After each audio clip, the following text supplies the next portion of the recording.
సంగారెడ్డి జిల్లాలో సిగాచి పరిశ్రమలో జరిగిన ప్రమాదంలో మృతి చెందిన వారి కుటుంబాలకు రేవంత్ రెడ్డి ప్రభుత్వం ఒక్క రూపాయి కూడా పరిహారం ఇవ్వలేదని BRS senior MLA Harish Rao మండిపడ్డారు. మృతుల కుటుంబాలకు ₹1 కోటి పరిహారం ఇచ్చినట్లుగా నిరూపిస్తే తాను ఎమ్మెల్యే పదవికి రాజీనామా చేస్తానని సవాల్ విసిరారు. సిగాచి కంపెనీ మాత్రమే ఒక్కో కుటుంబానికి 25 లక్షలు ఇచ్చిందని చెప్పారు. ఈ ప్రమాదంలో 54 మంది ప్రాణాలు కోల్పోయినా ప్రభుత్వం పట్టించుకోలేదని ఆయన ఆగ్రహం వ్యక్తం చేశారు. కోటి పరిహారం ఇస్తామని చెప్పి ₹1 కూడా ఇవ్వలేదని విమర్శించారు. కాంగ్రెస్ ప్రభుత్వం హామీల పేరుతో ప్రజలను మోసం చేసిందని ఆరోపించారు. ఎన్నికల్లో ఇచ్చిన ఒక్క హామీ కూడా నెరవేర్చలేదని అన్నారు. మహిళలకు ఉచిత బస్సు అని చెప్పి పురుషుల బస్సు ఛార్జీలను రెండింతలు చేశారని మండిపడ్డారు.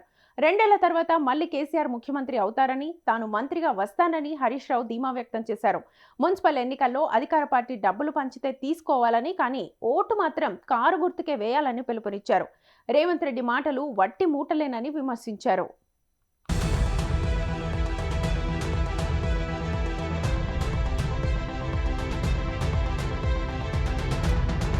సంగారెడ్డి జిల్లాలో సిగాచి పరిశ్రమలో జరిగిన ప్రమాదంలో మృతి చెందిన వారి కుటుంబాలకు రేవంత్ రెడ్డి ప్రభుత్వం ₹1 కూడా పరిహారం ఇవ్వలేదని BRS senior MLA Harish Rao మండిపడ్డారు.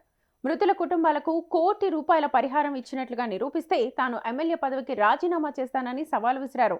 సిగాచి కంపెనీ మాత్రమే ఒక్కో కుటుంబానికి 25 లక్షలు ఇచ్చిందని చెప్పారు. ఈ ప్రమాదంలో 54 మంది ప్రాణాలు కోల్పోయినా ప్రభుత్వం పట్టించుకోలేదని ఆయన ఆగ్రహం వ్యక్తం చేశారు. కోటి పరిహారం ఇస్తామని చెప్పి ₹1 కూడా ఇవ్వలేదని విమర్శించారు. కాంగ్రెస్ ప్రభుత్వం హామీల పేరుతో ప్రజలను మోసం చేసిందని ఆరోపించారు. ఎన్నికల్లో ఇచ్చిన ఒక్క హామీ కూడా నెరవేర్చలేదని అన్నారు. మహిళలకు ఉచిత బస్సు అని చెప్పి పురుషుల బస్సు ఛార్జీలను రెండింతలు చేశారని మండిపడ్డారు.